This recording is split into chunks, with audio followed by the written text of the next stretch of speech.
Hello and welcome to the Westferry Times podcast, your go-to source for news insights and stories shaping our world today. I'm Sophia. And I'm Harris. Thanks for tuning in. Today, we're diving into one of the most pressing and complicated issues of our time, the Russia-Ukraine war. Yeah, Harris, this war has been ongoing for years with major escalation since 2022. It's a topic that's shaped geopolitics, economics, and humanity itself. Absolutely. And it's not just about the battlefield, right? There's so much more going on beneath the surface: history, culture, and the human side of things.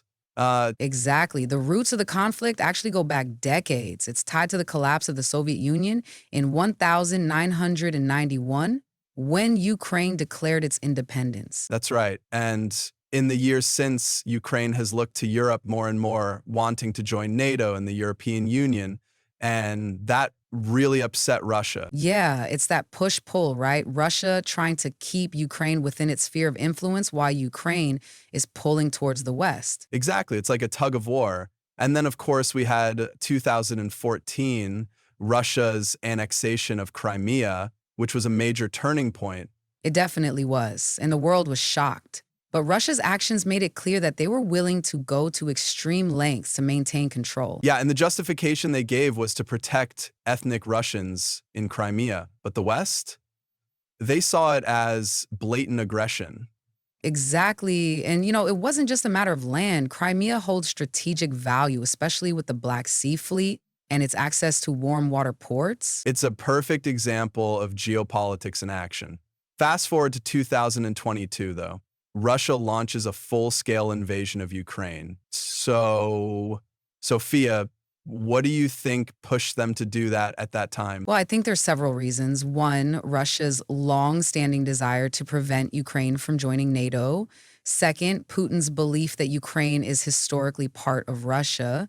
And lastly, I think Russia miscalculated the West's reaction, especially post-pandemic. Right. They probably thought the world would be distracted, but that didn't happen, did it? Not at all. The West reacted with massive economic sanctions, military aid to Ukraine, and other forms of support. It's been a huge global response. Oh, absolutely. And one of the most interesting aspects is how technology has played a role in this war. Drones, cyber attacks, and even the use of social media for propaganda. Technology has been a game changer, and of course, we can't forget about the human stories here. The refugees, soldiers, civilians.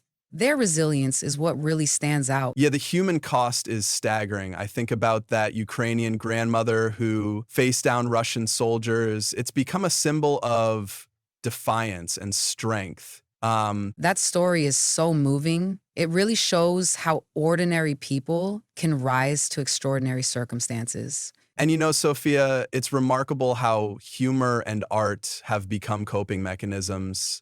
Like those viral memes of tractors towing Russian tanks.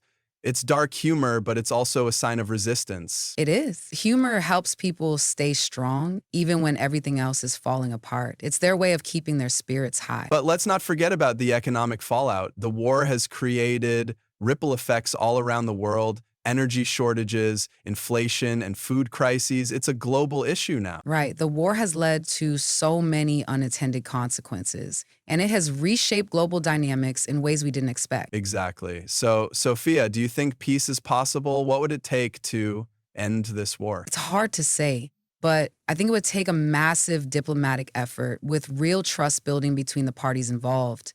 And right now, trust is in short supply. For sure. But, hope matters. Small acts of dialogue and negotiation can pave the way for bigger solutions. True. We can't forget the importance of diplomacy. Oh, and speaking of global impact, let's talk about the roles of countries like China and India.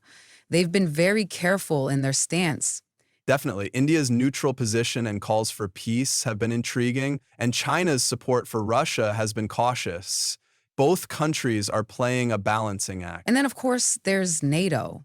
Their unity has been something to watch. The expansion with Finland and Sweden joining NATO, that's a significant shift. Absolutely. It's a sign of how much the global order is changing. And speaking of change, Sophia, have you noticed how regular people, volunteers, fundraisers, even tech innovators are playing a big part in this. Yes, I read about a tech group using blockchain to send aid directly to Ukrainian families. It's incredible how innovation is being used for good. It is. It just goes to show that even in times of crisis, innovation and human compassion can shine through. It's truly inspiring. And I think one of the most incredible things about this conflict is the resilience of the Ukrainian people.